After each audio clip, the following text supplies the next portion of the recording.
My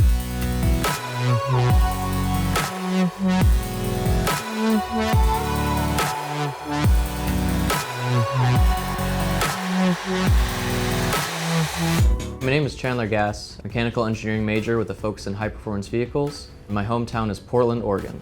So my first week when I was in the Formula SE lab, and I saw that they were actually building a small race car, and somebody hands me a drawing from CAD and says, hey, can you make this out of sheet metal?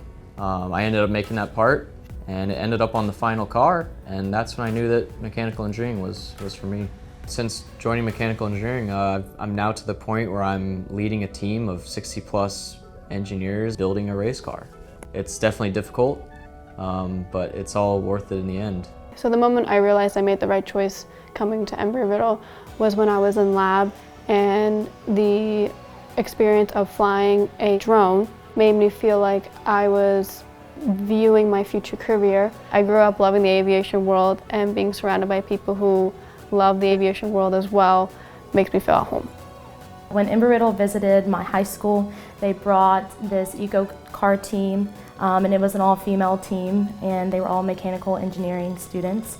I wanted to be in it. I wanted to be in something like fresh, new, and exciting because I wanted to challenge myself. Riddle's just a great place. You go to bigger schools and people don't really go to class, but you come to Riddle and everybody's like running to get to class, and they love going to class. And whether it's the hardest class you'll have, everybody's still excited to show up, and I think that that's something that is extremely special, and it's just a unique experience.